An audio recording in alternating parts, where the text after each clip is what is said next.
Hey everybody, anyone who is on YouTube watching this right now, we're getting everybody seated and we'll be with you in just a moment, so stand by.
All right, we can get started. We are in Tipp City today. I'm really excited to do our training in Tipp City, and I'm going to swing the camera around so you can see who all's here today from Tipp City. Hey, say hi, everybody. Hi. There we go. Very nice. And I hope we get some people online. Let me get my camera back where I wanted to go. All right, so we are here today thanks to Main Street America, Heritage Ohio, Downtown Middletown Inc., and Tipp City. Tipp City, what do they call it? We are the Downtown Tipp City Partnership. Downtown Tipp City Partnership. Chamber in the Library. Chamber in the Library, and we are excited to be here today, so let's get started. So let me clear this off a little bit. There we go. All right. Today we are going to be talking about communicating with Calendar and Gmail. That is what we are working on today. We do have someone that just tuned in, so that's awesome. That's exciting. We're communicating with Calendar and Gmail. That is our first hour, and then we will open it up for questions, topics you want to talk about related to Google or small business tech. I think I can field a lot of that. We'll see. Don't stump me too hard, but we'll see how it goes. All right. So first thing I want to do is I want to introduce myself. My name is Janet Hearn, and I am with Future Ready Consulting. I'm the co-founder of that organization after retiring/recovering from 34 years in higher education at Miami University. For those of you that are in higher ed, you'll get that reference. Anyway. So I am from a small town in Ohio. I grew up in Marion, Ohio. In fact, that picture is from my visit back this past fall for my class reunion, which I'm not going to tell you how many of those there were. But and I grew up in Marion, Ohio. I went to Miami University, and now I live in Wyoming, Ohio, which is another small community. So I was really excited to be part of this project the last year. This Grow with Google and Main Street America collaborative, to where we can bring you these workshops and trainings free of charge. So very excited to be part of it. I believe in small business. I believe in small town USA. So very excited to talk with you about this today. You can reach me at janet@futurereadyconsulting.org. And this will be posted on YouTube. I think you're going to all get sent the link. So this will be posted on YouTube as a recording later. If I go too fast, or you're like, what did she just say? You can go back and reference it later, which is really nice. Or you can send it out to other people you know that are like, wait, you learned about that? I want to learn about that. So I actually just posted this live link on the partnership page, so anybody can come back to it at any time. So it's on the partnership page for those of you that know what that is. For Tipp City, you can check it out. And please do. Please check it out and send it out. Share it with other people, because that'll be great. All right, we do have a bit of delay on this slide, so I'm going to try not to overrun myself. That's the wrong slide. That was supposed to be hidden. Okay, so today we're going to do create and share a new calendar in Google Calendar. We're going to add an event to the calendar. We're going to receive and accept invitations in Gmail, create an email signature, and all of that. If you've done all that and you're like, what? Maybe you're going to catch a tip. I try to throw extra pro tips here and there in here. So, and then if you have more in-depth questions as we go, feel free to ask. I'll do my best to answer them. And then our second hour, we can talk about whatever you want. Lately, a lot of people have been asking about AI or Google Gemini, but we don't have to talk about that. We can talk about whatever you want. How many of you in the room use Google Calendar on a regular basis? About half. How many of you use Gmail on a regular basis? The same half? Okay. Well, great. Well, hopefully I can give you all some tips, and those of you that aren't using it may find it interesting and helpful to start using it. If you are on YouTube watching and you want to ask a comment or a question, you can log into your YouTube account and you are able to leave comments, and I'll keep an eye on comments in case you have a question from the audience. So that'd be great. All right, let's go. All right, if you're going to follow along, sign into your Google account. If you do not have a Google account, it's easy to get a Google account. You can go to accounts.google.com/signup. And you can get a personal account, or you can actually sign up for a business account that includes a domain for your business. So think about that. I recommend everyone have some Google account to use, whether it's just kind of a throwaway account you use to sign up for things or sign into things, or a Google account you use on a regular basis. I have a business Google account and I have a personal Google account. I try to keep those two separate, but to each his own.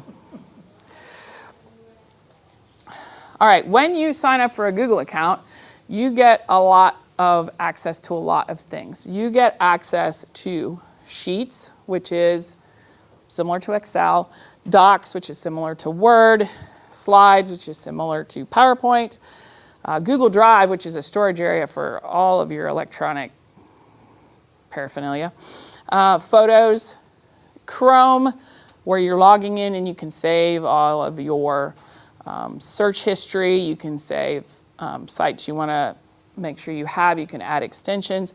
And then Gmail. So you get a lot more than just a Gmail or just a calendar. You get all of these applications, and including calendar. And there's actually a lot more little things you can get that they didn't even include on this slide. So it's really nice to have a Google account. And be able to use all these things for free, unless you are using your own domain or you need a workspace. You can pay extra for extra storage and things like that. All right, how do we access Google Calendar? We can go to the Chrome browser, and when you go to the Chrome browser, up in the upper right-hand corner, you are going to see a circle with a bunch of boxes in it. And right there is the Google Apps menu. So you click on that, and then you get access to all of your things. So remember, I just said there's a lot more to this than just what was on that little fan. Well, there, you see it right here.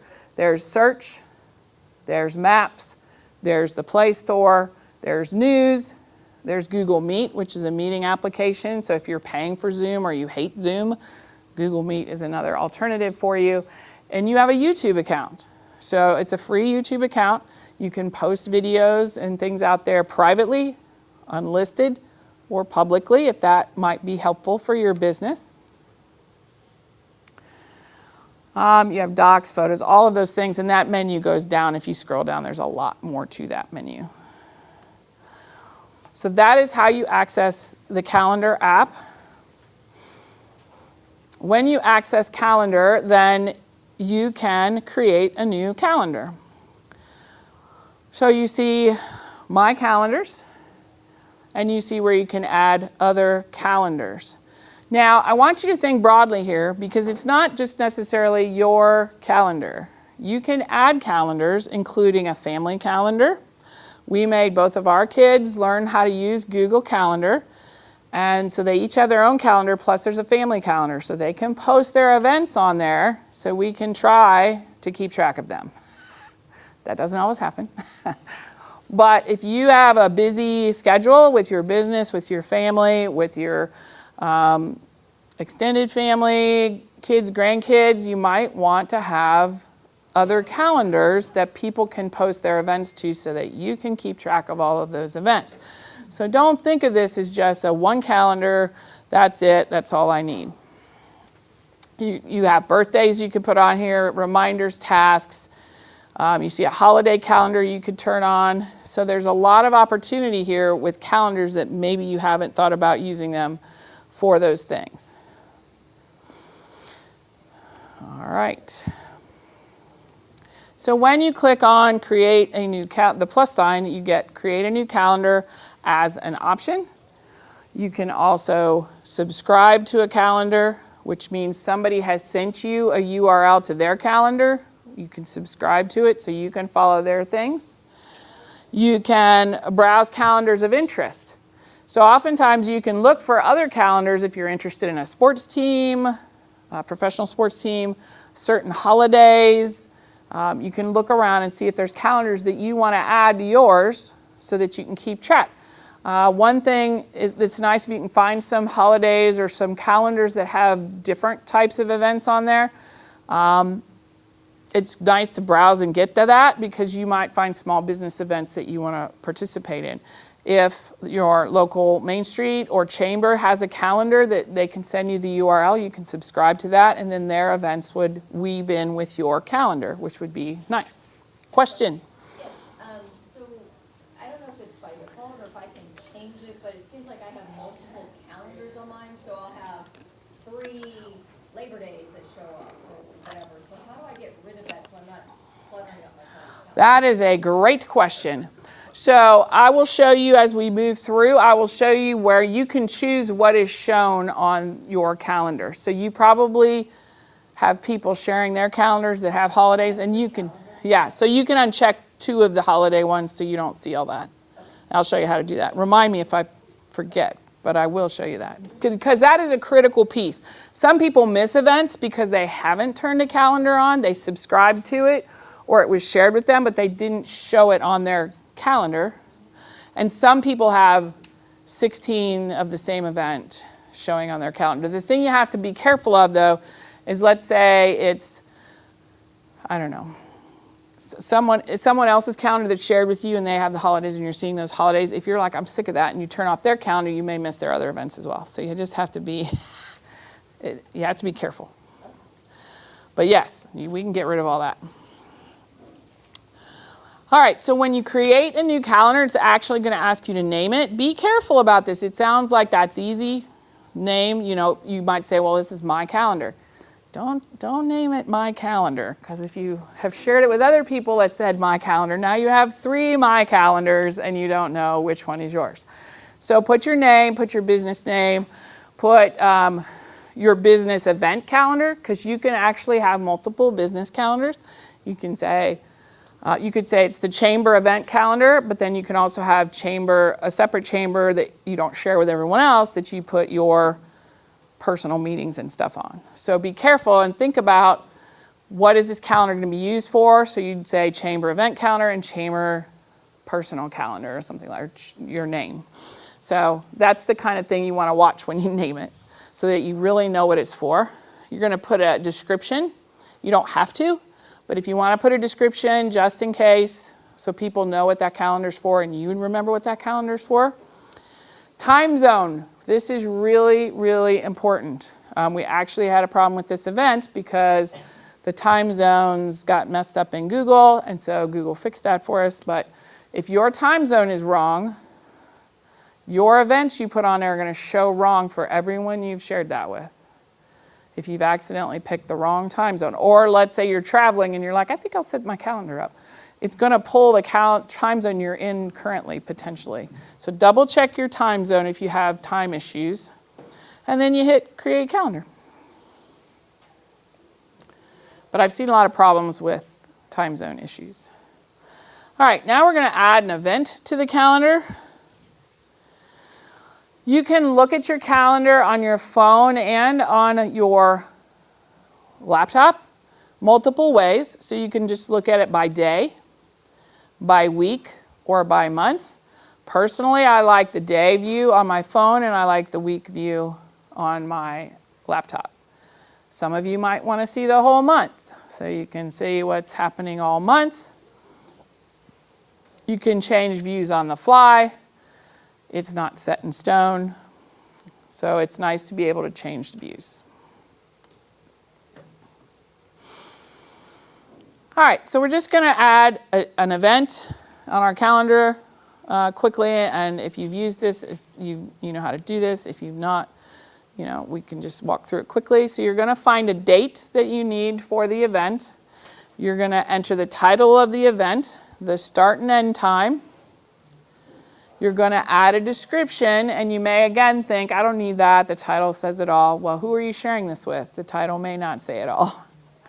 And then you're going to save, and then you're going to share. So let's look at all of these different steps. So when you go to create your event, and the slide's coming, when you go to create your event, at the top you'll see the name of the event. Come on. Here we go, slides. There we go. The name is at the top. So this one's called volunteer meeting. Again, I think that's a little too vague. So unless it's an ongoing meeting every month, I would make that a little more specific. Then you'll see the date is the next line. So on here it's January 10th, 2020, and the hours. You want to check that. You also want to check the end date. So you notice on the right-hand side of the time, it says January 10th, 2020. If that says January 11th, 2020, it's going to run that whole period of time, those 2 days. So watch that those dates are correct. You can invite people. You see the people there under the clock. You can put emails of the people you want to invite to this event. You can put the location next to the map icon. You can actually put an address so people can just click there and drive there. We'll talk about conferencing in a minute, but you can actually automatically add a Google Meet conference link so that now people can just tune in and you can meet virtually instead of in person, or both. Is the Google Meet, is that free? It is. It's free. Is it up to so many users? Well, I think the cap is like 500 or something. I mean, it's nothing that you would. I use it instead of Zoom because now that I have my own business, I get the 40-minute Zoom, and that's annoying if you have to go 10 more minutes and it shuts you down, or 20 more minutes. This one doesn't have a time No, cap or- no, you can have 2 hours, 3 hours, whatever you want. So I like it better for that. I don't want to pay what I don't want to pay for. Then you have a description there, and you can make this pretty detailed in that description. You see it has all of the Google things, so you can bold and italicize and make bullets. So you could put an agenda in here for a meeting. You could put in, here they say volunteer meeting, bring your food items for the dinner, and we are preparing for the shelter. So it tells you exactly what's happening at this meeting. So I think it's really helpful to give an agenda if you can. And then you'll see the calendar icon down there, and this is crucial. It defaults to the last calendar you posted to. So as I was saying, I have my business calendar, I have my calendar for my partner and I have my calendar that says boy important calendar. That's the kids' calendar. So if it said boy important calendar there, that was the last thing I used, and now I post a business meeting, it's not going to be on the right calendar. So double check which calendar you're posting to. Again, it defaults to the last one you posted to. So do you want it on that personal calendar, that blue one, or do you want it on the volunteer calendar, the red one? So you need to choose which calendar, or you could have a problem. Any questions about the details you could end up putting in an event? Sorry. No, great. I love questions. Love them. So you're talking about separate calendars. And what I did is I just upgraded and did some different things. I think I have one calendar now, but I color code them as different meetings.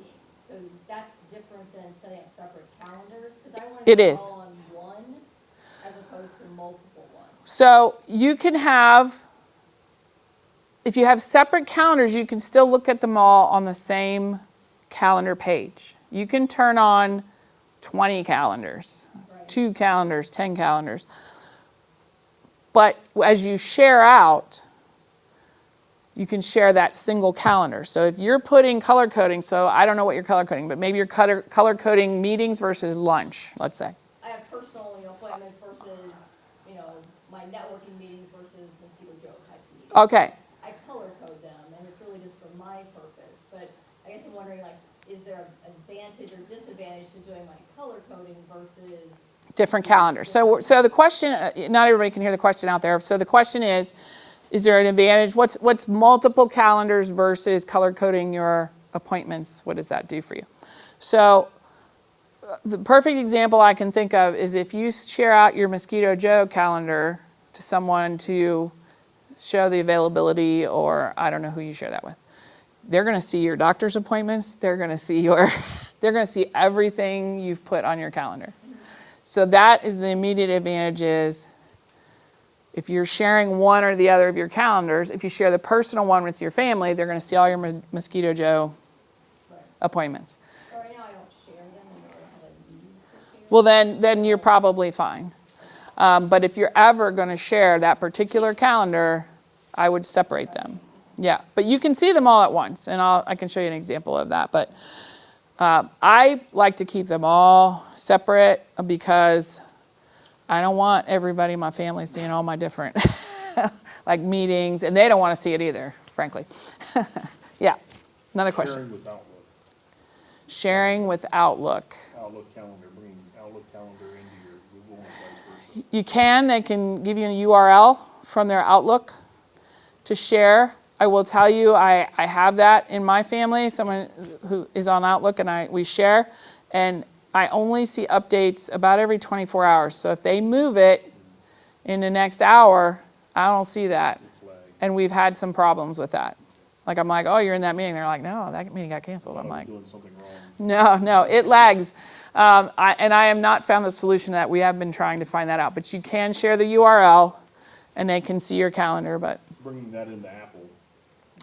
I'm kind of allergic to Apple, so yeah, I can't really, but you can. I think you can. Yeah, I think you can share with iCalendar as well, but it starts getting messy. Yeah. So we're just talking about sharing between different formats. Thank you.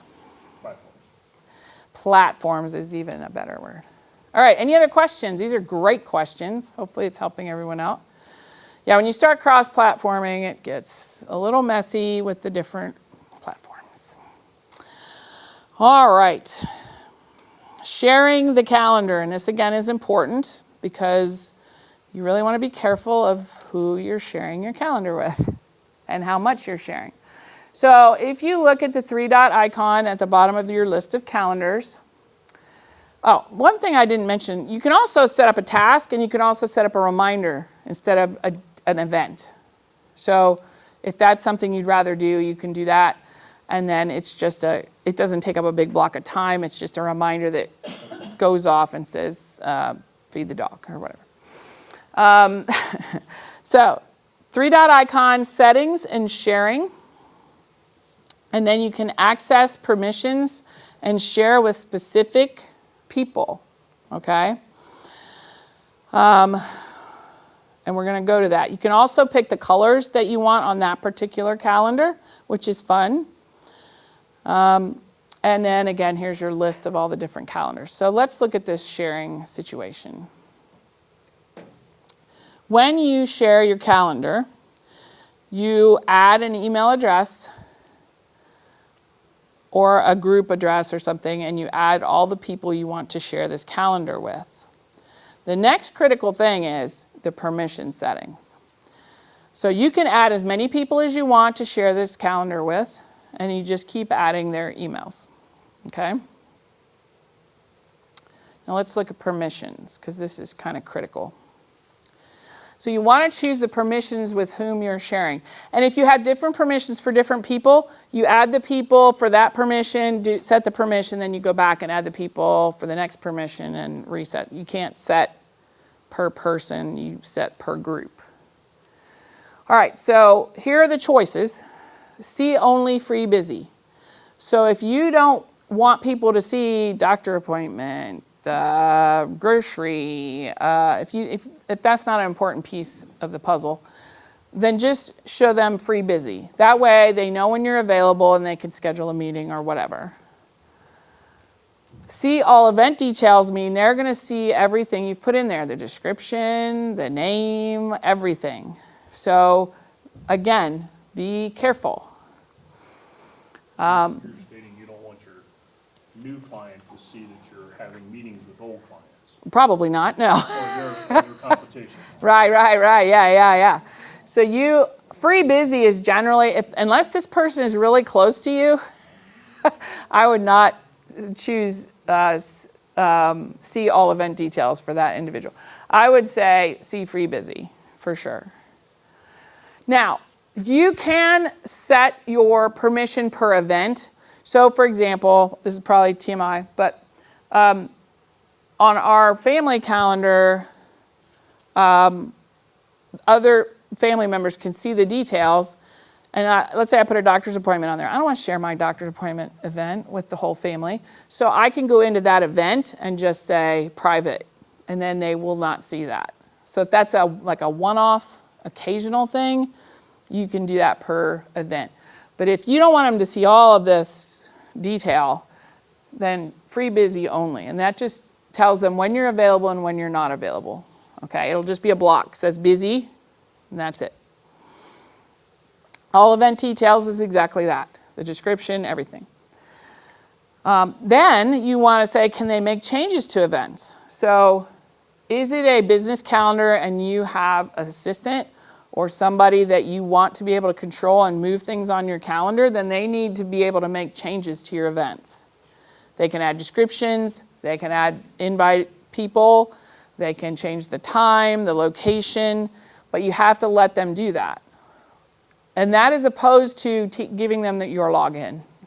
Never give your login to anybody if you can help it. Like, that's a big no-no. So, but you can let them make changes to the events. And then they'll go in there and do that for you. Counteract those if you want to change them yourself. Yeah, you could go back and change it back. Yep. And then make changes and manage sharing is the same power that you have. And then they can make changes to events and they can share with other people. So if you have someone you trust so much you don't care what they do to your calendar, then you can say make changes and share, manage sharing. But if you just want them to make changes and not share with the rest of the world, then don't give them that permission. So you have all the way down to free busy period up to they can do everything you can. So just choose wisely for that calendar. Good for a co-chair. Yeah, like a co-chair, somebody, our family calendar, my partner and I both have the same access to. We don't, block anybody. All right. So now adding additional events. It's coming up, it's coming. Slide delay. You can easily add additional events by choosing another date, another event title, invite guests. And as I said before, you can add Google Meet conferencing free of charge. You just say add, it creates the link for you, it puts it in the calendar for you, and you both just have to click on that link to join when the meeting time comes. It's really nice. Is that monitored by anybody? Well, I would say Google monitors everything, but we can get in a whole philosophical discussion about that. But somebody's maybe. look at it that way. My point of view is, am I really that important anyone would want to look? No, I'm not. So I'm not worried about it at this point. I'll let you know if I get to that point. I'm not foreseeing that in the near future. There's some other things in here that that don't really talk about. You can do recurring meetings. So if you have a first Monday of the month meeting, you can say repeat that meeting, and it will set it up on your calendar. Be careful of that you have an end date, because I just got on my son because he said he had lacrosse practice in next July, and I'm like, lacrosse ends in a week, doesn't it? And he's like, well, yeah. And I'm like, did you put it on forever? And he's like, yeah. I'm like, no. So, so you have to have an end date of how many times. Usually I pick like the end of the calendar year for something like that, or the 6 months, and then I review it again to do more. But you have to remember to go back and reset up the meeting though. Or put it on forever. You can. So there's recurring meetings, which are really nice. And it's really, you can really specify that. You can say once a week, once a month, once a year. I put reminders on my calendar to change the furnace filter. How many remember to do that? It comes right up there and tells me to change the furnace filter. So you can do all kinds of things with reminders and recurring, which is really nice. Questions about that?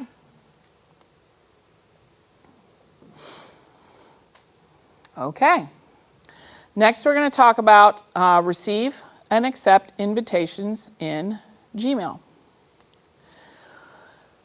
So when you get into your Gmail account, you will get invitations to a Google meeting. And, some of you may say, well, I'm not that busy that I really need to set all this up. But let me tell you that I tell people, if it's not on my Google Calendar, it's not happening. So don't tell me, hey, I'll meet you tomorrow morning at whatever. I'll be like, send me an invite, because I won't. You have to send me an invite. So it's really, a lot of people do live and die kind of by their calendar. So you kind of want to be respectful of that, especially if you have a business.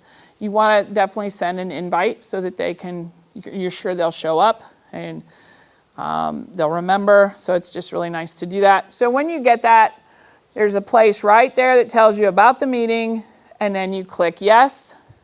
You can click maybe. You can click no. And there is usually a drop down where you can add a note. So you might say maybe, it depends on if the lacrosse team's in the playoffs or whatever. So that's really nice to give people, but it's always good to accept meetings. I've recently been chasing someone who said they'd be happy to meet with me. I keep setting up invitations. They don't show, and they don't accept my invitation either. So I was pretty sure they weren't going to show anyway. But You need to try us. That's all. maybe they don't know how, right? But it's always polite to accept the invitation or turn down the invitation so that individual can clear you off their calendar, or can be sure that you are aware and now you have it on your calendar. And when you say yes, that appears on your calendar. It'll color it in so that it's confirmed. If you see a kind of the same color but it's blank inside, that means you have not confirmed yet. So it's holding a spot for you, but it's like, are you going? Are you not going? So it's good to accept those invitations. Keep everybody's calendar clean. All right, some quick things about Gmail that may or may not be helpful to some of you. So we're going to talk about Gmail. So you open Gmail the same way that you open your calendar. You go to an open browser in Chrome. You click the little apps thing up top and you hit Gmail. You can also just Google Gmail and it'll pop up and tell you to log in. It's pretty hard to not get to Gmail. All right, in Gmail, it operates like Outlook or any of the other email providers, Yahoo, any of those. I will say that if you want to do a lot of emailing in your business and you have an old Yahoo, or I'm not being critical of Yahoo, but I would consider upgrading to Gmail just so people see that and know that you're operating in a more current manner. Was that good? Was that politically correct? I don't And know. an Earthlink one, so I'm Earthlink, there you go. So you feel the same way about AOL? AOL is definitely indicative of some older email. I'm not, everybody has to be themselves, so. You can change them and have them marry into your Google. Yeah, account. you could. You can have them send everything into it. So Yeah. why worry, Yeah, you could. Nobody else would know. Yeah. So if you love it though, maybe that, I don't want to trip somebody up on their email. All right, so will you hit compose in the top left corner when you're ready to do an email? You can add recipient emails. You can use copy and blind copy. Blind copy is really nice if you're sending out to a lot of people and you don't want everyone to know who you're sending out to. So blind copy is always a thing to use. Add a subject. If you are in a business and you're trying to attract business through email, your subject line is really critical. You want something that'll catch somebody's eye as they scan down all of their email. Like great opportunity, event coming, free whatever, anything that'll catch somebody's eye to get them to open that email. If you're having poor open rates on email that you're sending out from your business, it's generally the subject line that is the cause. And don't leave it blank. I rarely open an email with a blank subject line. So you talked about the sending out, kind of an email blast to your, but doesn't Google kind of spam you if you start doing it through your Gmail, your regular Gmail, and sending out a lot of emails versus doing it through like a provider? It's better to use a provider. So if you're to the point you're sending out more than like 10 a week probably, you probably want to get a provider. Emails or 10 is there like a cap? on a blast. I can't tell you what. Emails you're sending out, your blind copies to, and then they're like, oh, you go into spam now versus. I don't know. I don't. So that question from the audience is, could Gmail mark you as spam if you send out too many emails from your Gmail account? They could. I can't tell you what that cap is. If you're getting into the like 100 on that blind copy list and you do it every week, I would probably go to a provider. So what do you mean a provider? That's a great question. Do you have a provider? Who do you? MailChimp. Yeah. MailChimp. There's bunches. There's MailChimp. I use High Level. There's so many. There's the provider can send them out slowly for you, or use they don't send it out through your Gmail. They send it out through another system, so you don't get marked as spam. A provider has a certificate that says that email is good to go. They checked you out, they know you're a true business, and it doesn't get kicked into spam That you're automatically. not spam. That you're not, yeah.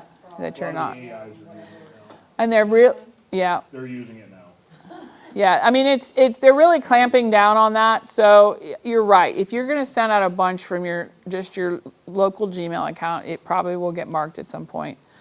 It's also better if you have a dedicated domain. So instead of using Gmail, if you purchase a domain such as, so I have futurereadyconsulting.org is my domain I've purchased. So my email is janet@futurereadyconsulting.org, but it's a Gmail account. It just doesn't say it's Gmail. Miami University was a Gmail school, so it said miamioh.edu, but it's Gmail. So if you can purchase that domain it's like $12 a year. If you purchase that domain with your business name, then it's also less likely to go into spam. Gmail or AOL or Earth, what was it? I forget. Earthlink? Earthlink will get marked as spam. So that's a great question. So if you are moving to the point that you're doing a lot of email business, a lot of email work, you should get a provider. And there's many providers out there, and we could have a conversation later. People could say how they feel about the different providers they use if You you also really want want to to. lock down your website that you bought. You want to lock that down so somebody can't jump on it and hack it. Right. So when you buy your domain, you'll also get that domain name for your business. You could put a website there as well as your email. But you want to secure it. Yeah. All right. Great question. These are so good. All right. I find this a funny step, but you can check your spelling in your emails, which is really important to do. So you can do the drop down and hit check spelling before you send that message. Really nice to do. And it's always good to have an email signature. So we're going to talk about how we create an email signature. Okay, so instead of just having kind of a random signature where you just say, thanks, Janet, or whatever, you can create a whole signature. So you go into settings, which is the little cog wheel in the upper right-hand corner of Gmail. And this is just a toe dip into Gmail. There is so much you can do with Gmail, and I'm going to show you a couple of my favorites after we're done with the slide deck that Google provided. So you go into settings. You'll notice here you also have themes. You also have configure your inbox. So you can make your inbox sort differently. You can also pick themes so that it has different colors if you don't like the straight up Gmail colors. So when you get into settings, and you'll see this slide in 1 second, you get into settings and you scroll all the way down to the bottom. Signature is at the bottom. And you'll see a box that talks about your signature. So that is where you can type in your contact information. And this information will go out with every single email you send. You only have to do it once in this box, and then it's golden.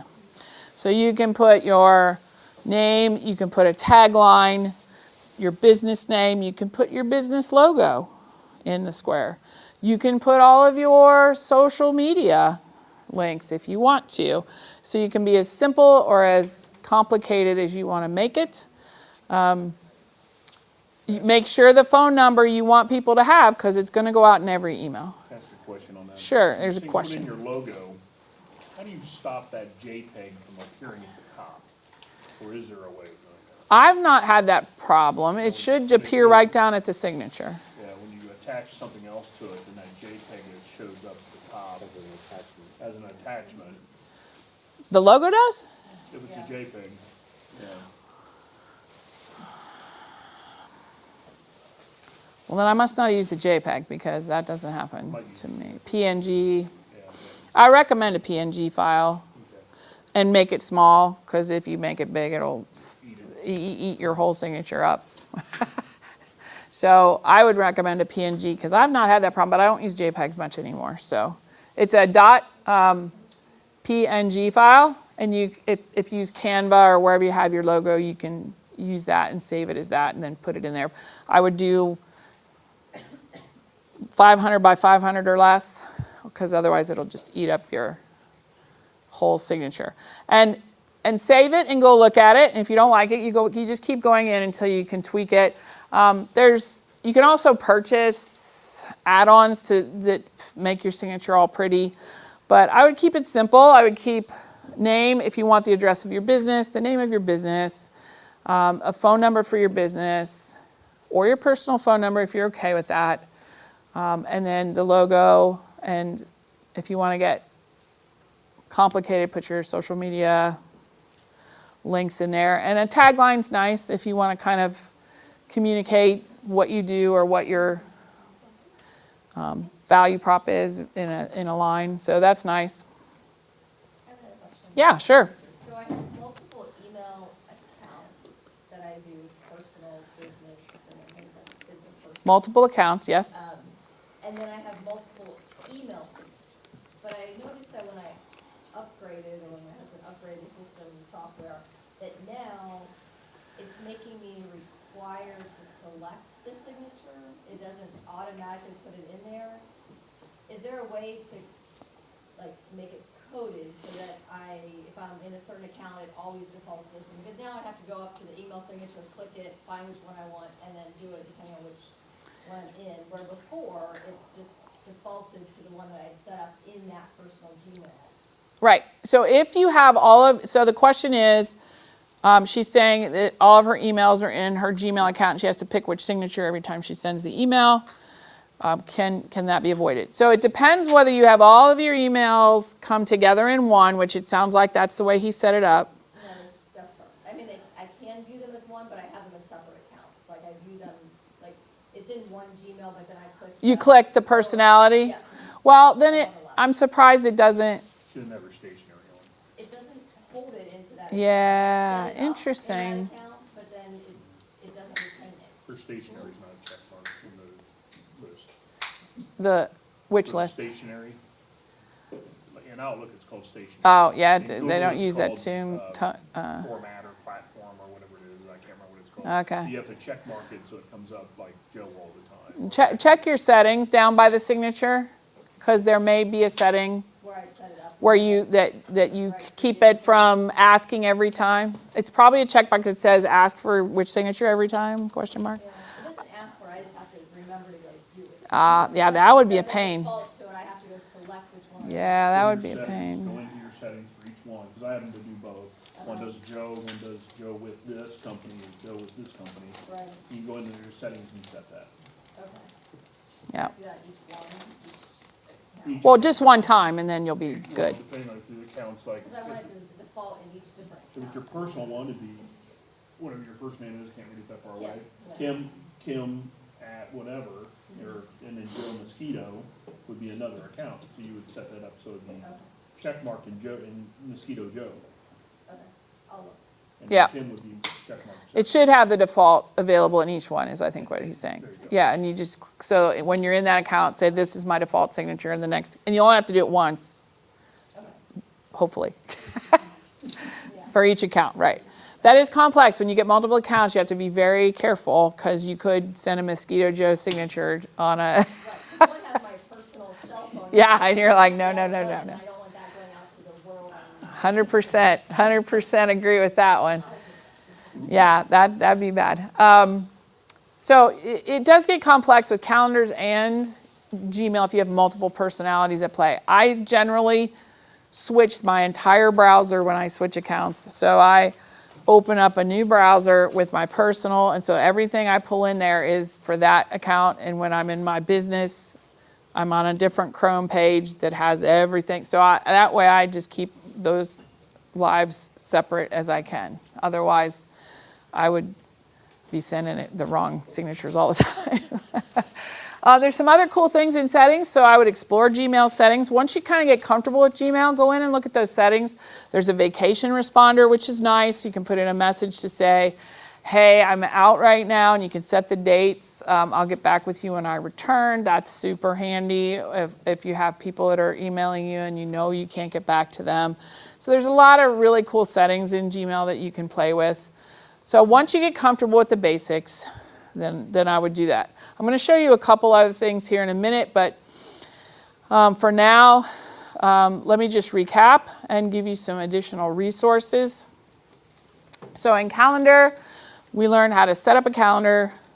We know we can set up multiple calendars for business versus family versus a certain person in the family. We can share those calendars, and we want to be careful when we share those calendars of how much power we give people. We know how to add a new event now. We're still waiting for the slide to change. I don't know why this is so slow today. This is extra slow. Come on now. You may hear chewing in the background because lunch has been brought, which is really nice. Sorry for those of you that are online and don't get lunch. But it looks and smells delicious, but I won't eat on camera at the moment. So that is not switching.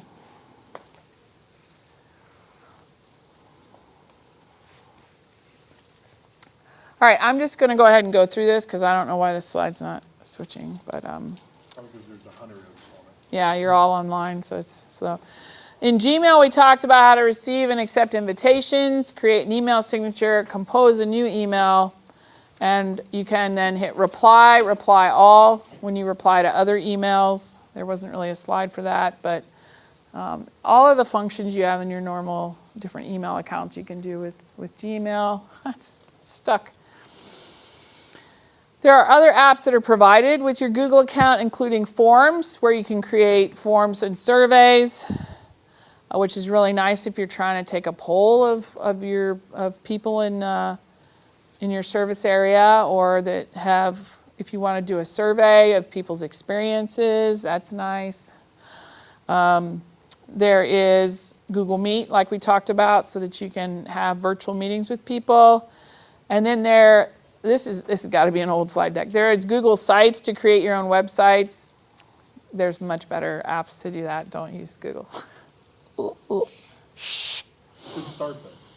Yeah, you could start. Then there is YouTube channel where you can get career certificates and learn more about Grow with Google. You can get qualified for in-demand jobs in high-growth fields with data analytics, digital marketing, and e-commerce. So there's lots of things that Google offers. It's grow.google/certificates. Say that again, please. You just want to hear me slip over that again. grow.google/certificates. I'm actually doing an AI certificate right now. Are those free or? Some are free and some are paid. The one I'm doing is through Coursera. It's Google based, but it's through Coursera. It's $49. But many, many, many of Google certificates are free. Many, many. All like online then? Yes, it's all online, so you can complete that all online. And there is, if you go to google.com/grow, google.com/grow. I'm gonna try to remove this and then put it back and see if that helps. There we go. Oh, I got it, but maybe you're not gonna get it. Jeez. All right. I'll love to see how this recording ends up. Free online training and tools at google.com/grow for teachers and students, for local businesses, for job seekers, and for developers. So this is part of the local business series. You can do it online though and do it on your own time, or you can have a Google trainer come and do it, which is what we're doing right now. Well, I really do want this slide because it has the QR code to leave me a review if you enjoyed this training. So. So we're going to let that go for a minute, and then hopefully we'll get to that. So the certificate one is grow.google/certificate. Correct. And the other one's google.com/grow. Correct. Okay. And you said that they actually will come and do sessions. Well, if you want more sessions, you can contact either the chamber or Main Street, and I can still come do those. We're still doing training, or I can do virtual trainings until, I think we're going to do those through July. So I can still do that for free. But you can also get other Grow with Google partners and contract with them, or contract with me later after July to do training, or you can do them online. A lot of it's online. You don't even need anybody to do it. Okay. I was just thinking like it's a benefit I could offer my employees, like we do like a little luncheon or something. Oh, that would be so good. Yeah. And then, kind of train them on something. So through the end of July, you can have a lunch and learn. I can broadcast in from my house, and I can do whatever topic you want. Why is July cut off? Is that like a? That's when the grant ends. I can still do it. You'll just have to pay me instead of Main Street paying me. It's not especially virtual. It's not a big cost for me to do an hour training. Yeah, fun times. All right, it's getting there. The slides keep going up front. They're just not going here. I want to show you some other stuff. This is crazy, the lag. I should put you on the main library problem. Yeah. Because everybody's on the guest, right? Oh, there it is. So if you, it's always good if you have a business to ask for reviews on Google Review. So I'm asking for a review. So if you can snip that QR code for later, you can leave me a review on my business saying this was hopefully a valuable training session. And I would appreciate that. If you can't, that's understandable, and that's fine. Will that go on Google Review? Yep, it'll go on my Google Reviews. Did you build that QR through Google? I built the QR code through a extension I have on my Chrome, which is called QR Code Generator. If you like QR codes, you just add an extension to your Chrome browser called QR Code Generator. Whatever website you're on, you hit it, and it makes you a QR code. You download it, and boom. Is that something you could show us how to do? Because I know a lot of people ask me for that. Absolutely, absolutely. It's great for shows.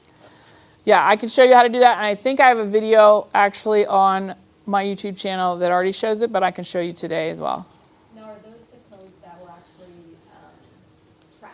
So there's like ones that you can create that will actually track to see how many times someone's clicked on it or done that, or is this just a code? It's just a code. I can't. Do you know There are. about the trackable? Yeah, there's trackable ones. I'd have to. Are those free or? Look at it every time somebody touches that page, it'll count it. Yeah, the website would do that. I'd have to look because Google used to do that. It was awesome. You could go in and they would keep analytics, and they stopped that service, which I was very disappointed. Yeah, it was really nice. We can look and see if we can find one that would work for everybody. This is free though, this QR code generator. And I highly recommend you have your Google review link and create a QR code generator, especially if you are a brick and mortar, so you can put it by the cash register, you can put it by the door as they walk out. So as they're standing there doing their credit card situation with you, they can click it and they can leave a review. And hopefully everybody knows, usually now the camera on every phone, if you just open your camera and hold it on the QR code, the link pops up and you click on it. Employees' name tags are really cool. Ah, that's a good one. Employee name tags. Bob laid on me, I really like the way he did it. Yeah. It's a twofer on the web. Yeah, because then they'll get the name plus they'll get the link. So try to post that.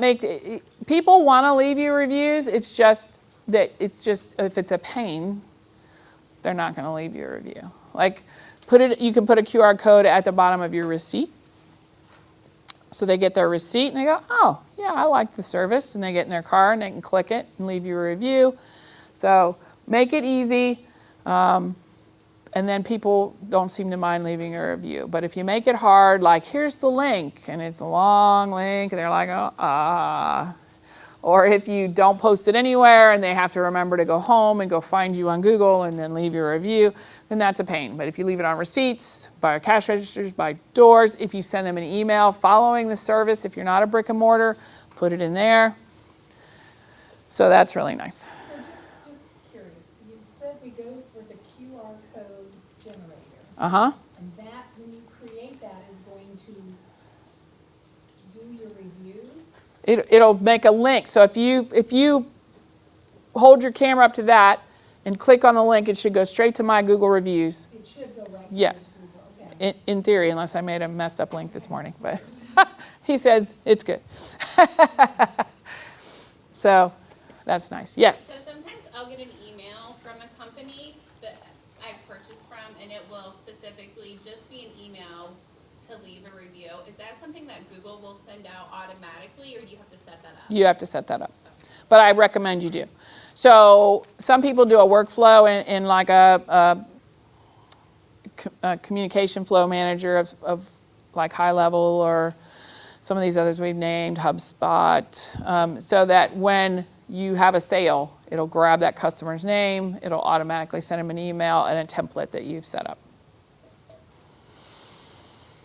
All right, I'm going to get rid of this slideshow, and I'm going to add my screen, which is always a risk.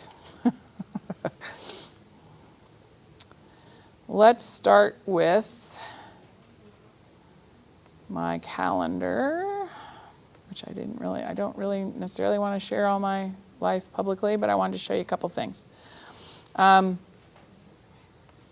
So I want to show you something new that's been created by Google since this presentation was created, and it'll switch here in a second for you all to see, and you'll see on my calendar. I'm going to show you a couple quick things on calendar that was not included.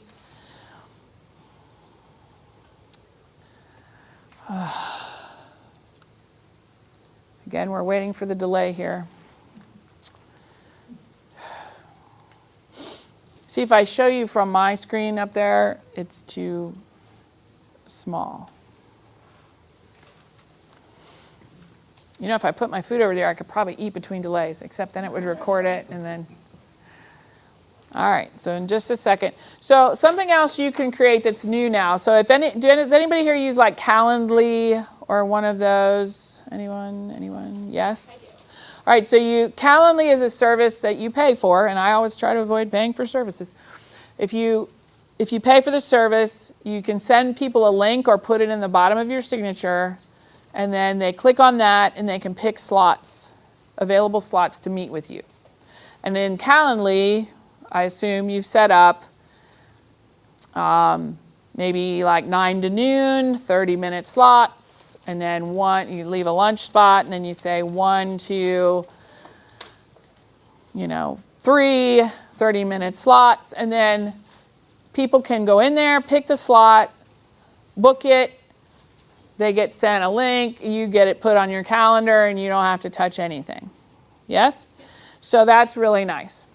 So Google just added appointment schedule. You can create a shareable page that lets people book with you. So you can get rid of your Calendly if you want. So here it is right here, appointment schedule. It's brand new. So you can click that. And now I'm going to go out to, you can see how busy. And you can stack times. So look. Stack times. Yeah, so you can say when you're available. Well, you can't at the moment because it's showing my calendar. This is from the main calendar page. So, come on. So what it allows you to pick is the appointment duration and the general availability. And like I said, I always leave time for lunch. I don't know about you all, but I leave time for lunch. So, well, this is frustrating. While it's doing that, can I make the screen bigger? Say what? I said, while you were waiting, can I make the screen bigger? It's full screen, but. So this appointment schedule. Yeah.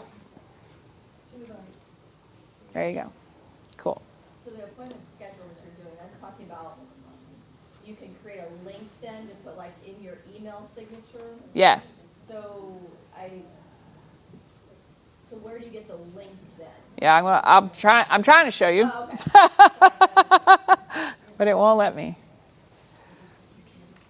Welcome to our downtown and our internet capabilities downtown. Well, yeah, this is a library public, and so all of you are on it, plus everyone upstairs is on it. So. That's what I did. Okay. I moved the card. I just need to put on something. All right, I really want you to see this.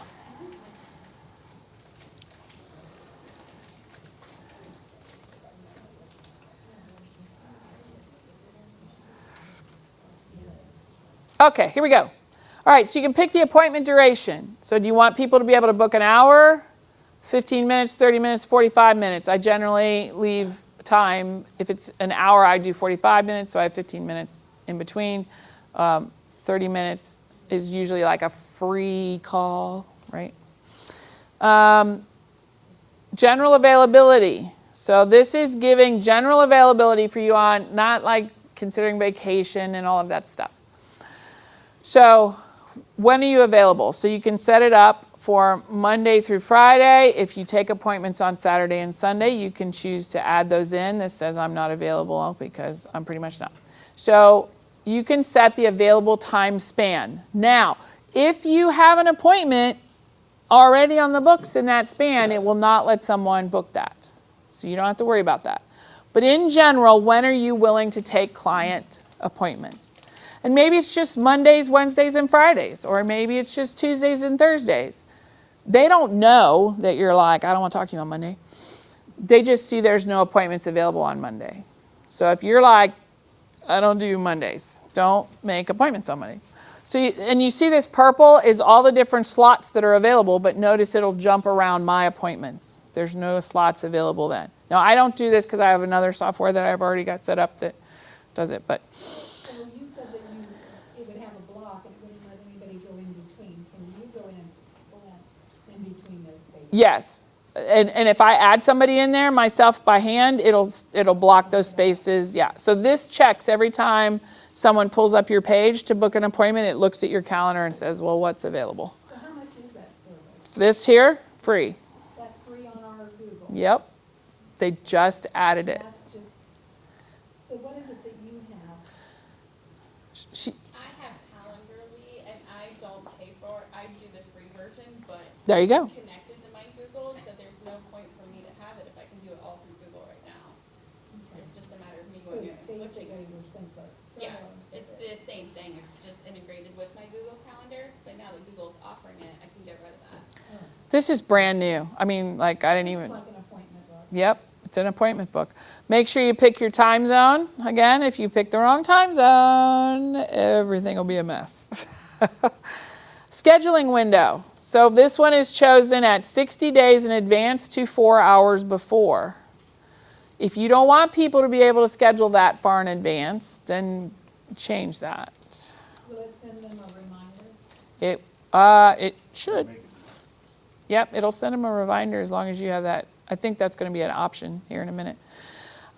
So you can pick the range of appointments. So if you only want people to be able to schedule a month in advance with you or 2 weeks in advance, then you set that. So when they go into book, they're only going to see availability for those 2 weeks, and then it'll just keep shifting. The next week, it'll pick 2 more weeks, the next week. I do that so that I don't end up with a bunch of people making appointments, and then we decide we're taking a vacation that week. And I'm like, oh, crap. So you decide. So back to it will send out reminders. Will it have where the people can confirm that they got that reminder? Well, they'll confirm the appointment, yes. They can confirm that appointment. Yep, Okay. yep. Adjusted availability. Indicate times you're available for specific dates. So again, this is if you have a special time you're available or not available, you can do that. Booked appointment settings, right? The default is set at, and this will scroll down for you on the slides in a minute.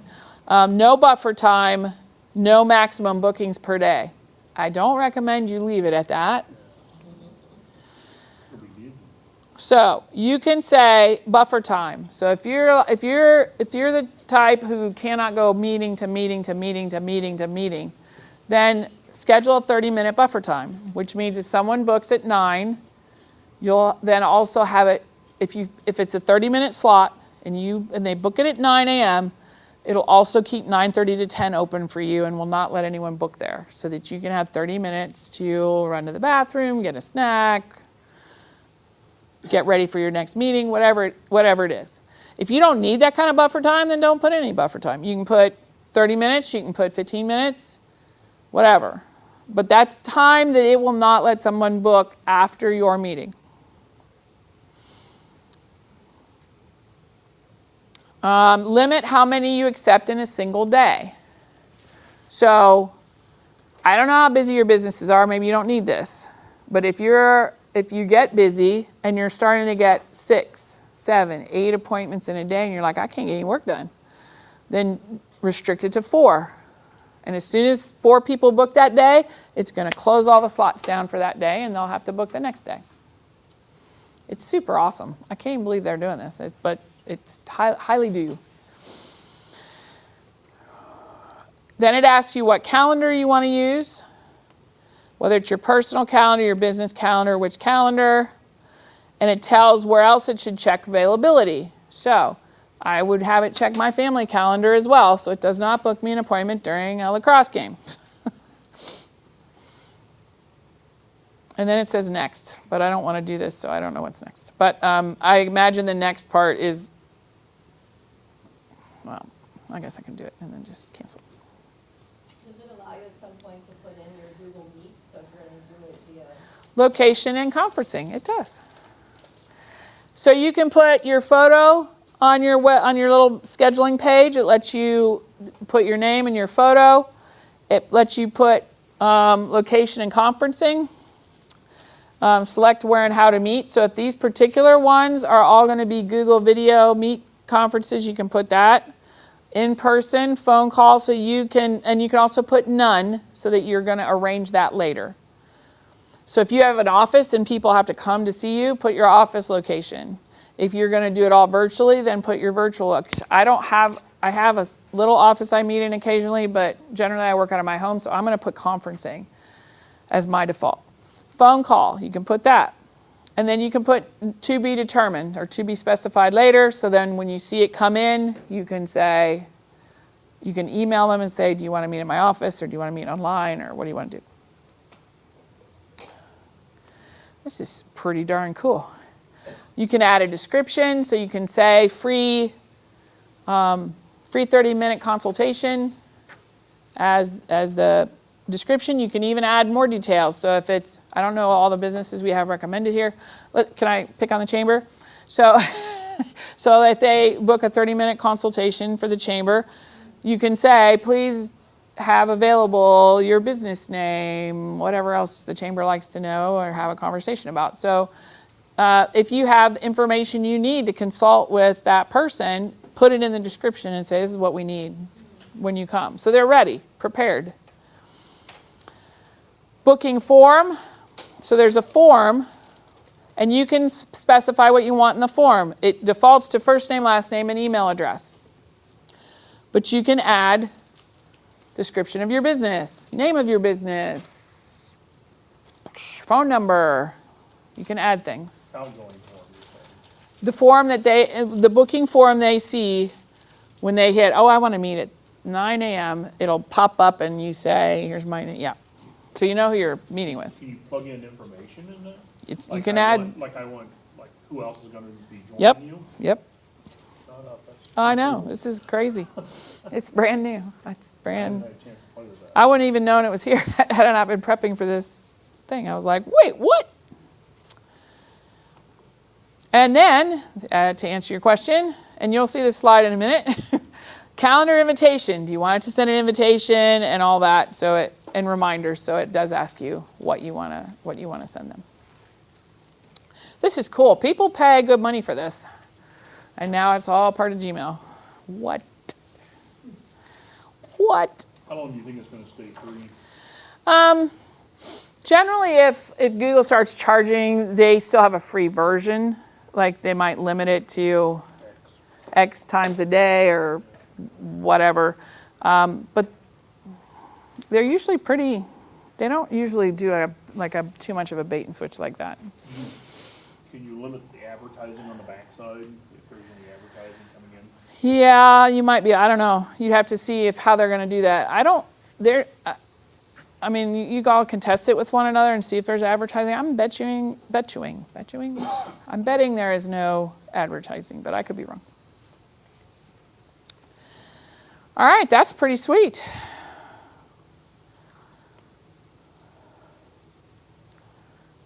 That is really sweet.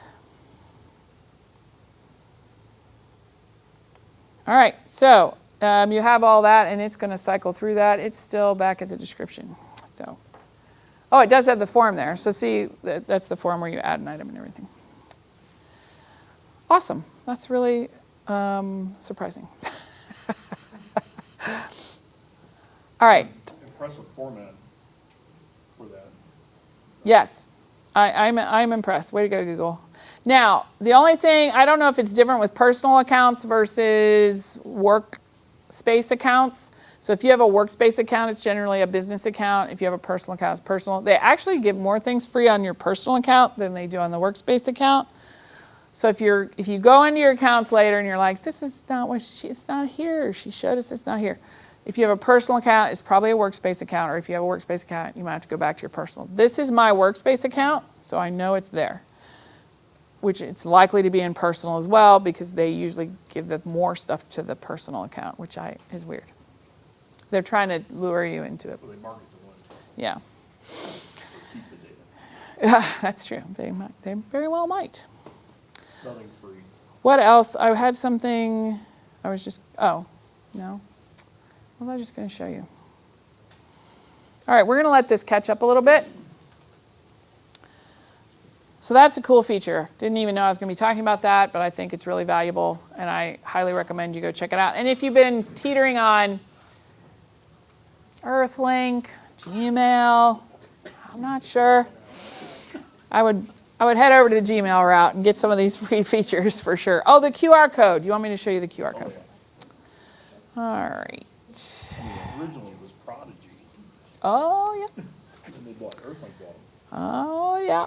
Yeah. And if you want to give that time to catch up and eat your lunch, I know Jessica would like to talk about the library a little bit. Oh, okay. That's awesome. You're all okay doing it on camera? Sure, that's fine, if they don't mind listening. All right, so we are going to switch, and we're going to have a conversation about the library. And don't look up here because it'll still record it. It's just not going to be live. So just talk to these folks. And I'll give you the mic. Excellent. I love this. Watch the cord. Just got to clip that somewhere on your shirt. Okay. All right. Hi. So, yeah, for some of you, probably you don't know who I am, but I'm Jessica. I'm the adult services assistant here. And I'm helping out, if you know Morgan Monin, she's the adult services librarian, and I help her out with some things. So basically what I wanted to talk about was, if you don't know, we have like our makerspace area. It's right out in our teen area as you walk by it. It has a lot of resources for small businesses and things like that. We've got like a large format printer, which that's really useful. It allows you to print things that are bigger sizes than a normal printer, like you can print posters, banners, things for events, things like that. We have a button maker, which is also useful. That I really like using the button maker. It's just a fun little thing to use. It allows you to make pins, button pins with like your business logo on, things like that. We also have, there's one more thing. Oh, we also have, this is useful too. It's pretty simple. It's just a large paper cutter that's on a table out there. That's also pretty useful, like for if you're using a large format printer, you're going to want to use that paper cutter basically. Yeah, so if you guys stop by after we're done with this, take a look at what we have. It's not nearly as large as, I don't know if you guys know the Troy Library. They have a huge maker space. It's not nearly like that, but we have a lot of useful things for small businesses to use. We have a Cricut out there, which could also be useful. You can print on it, everything. Cricuts are great. I really enjoy it. I like using the Cricut too, especially if you have designs to make like that. Yeah. Training, like, I would love to go try to do some things on it, but Sure. I don't know how to use it. So Yeah. using step by step how to do it. Ye- Google that ahead of time. Well, no, not you could if you wanted, but the staff knows how to use it, so there's always generally somebody on desk down here to help you out with that, and I know the button maker has instructions. I think the large format printer, well, it doesn't have instructions, but staff knows how to use it. There's always a staff member who knows how to use that. Do you have to bring like a drive into, like just plug it in to print that, or do you have to connect to your computer? So for that, you have to log on. Right now, what you have to do, you have to log on to a computer down here, and then you transfer it to, we have a folder on the computers that are marked for like the large format printer. So you would download your file onto that, and then we would print it from the staff computer. Yes, bring it up. Yes, thumb drive, or we can download it. Like if you have it in an email or something, we can download it. So yeah, there are costs involved. The button maker, I think the smallest one's like 30 cents, and I think it just goes up to, it's less than $1 per button, depending on the size. We have a small, medium, large, so depends on the size, but yeah. What about the other things like the printing and the format printer? The format printer, there is a cost for it. Off the top of my head, I don't remember, but we've created like a poster so you can see like the actual size of what you're going to be printing for like some of the more like commonly used sizes. We've done that, and the prices are listed out there, but off the top of my head I don't remember. But yeah, Steph, don't stop by, take a look. Yes. How much time should you allow to make like a button? Oh, they don't even take a minute to make. So it's once you get used to the process, it's pretty simple. It doesn't take very long. Yeah. Do you guys have any like marketing materials or anything I could help promote to let businesses know the resources you have available? For us,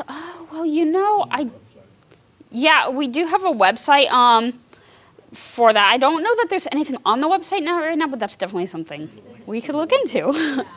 Yeah, that's a good thought. And if there would be enough interest, we're always interested in like having a program to teach you how to use our materials in the makerspace. If there is something that's interested in, we could definitely do that. But yeah, that was okay. Yeah, yes. We do have a laminator. We have a normal size one that is out in the makerspace, but we also have a bigger one that we'll laminate for you because it's in like a separate area. But you can call or come to the front desk. You'll fill out a form and there's a small fee for it and we'll let you know. So yeah. Yes. Do you need to reserve time to use like the button maker and the Cricut, or is it if you're here and it's available, you're good to go? Yes, if it's you're here and it's available, you're good to use it. We don't have a lot of need for that right now, but yeah. Yeah. All right, any other questions? Okay, that was all. Thank you.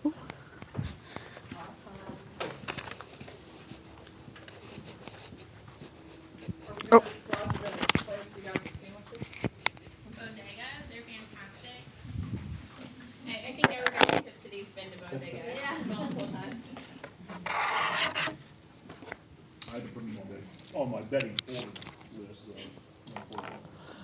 All right, so we're having lunch from the Bodega for anyone that wants to know. I like to plug the restaurant. So I'm having chicken salad.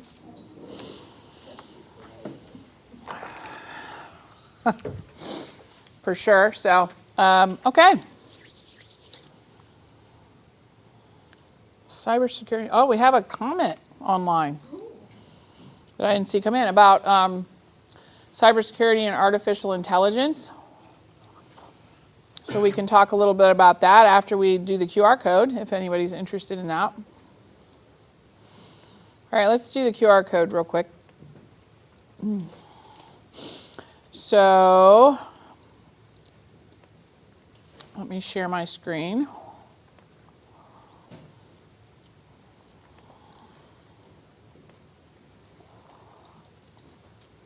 I actually may have to switch to, let me do something here. I think I have to show the whole window.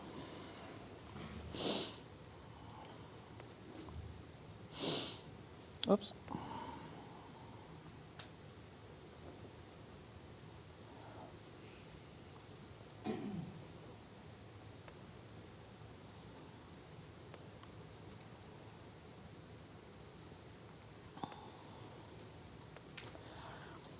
All right, we're going to have a bad effect here for a second, and then...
We just thank everybody who tuned in to watch. I'm sorry, so the artificial intelligence person, though, is going to miss out. Ugh. Online. How are we going to do that? I'll try to, I wonder if I could record it locally, maybe, and then put it up. I'll try to do that. All right, so we're going to end this, and I'll record, and we'll launch that later.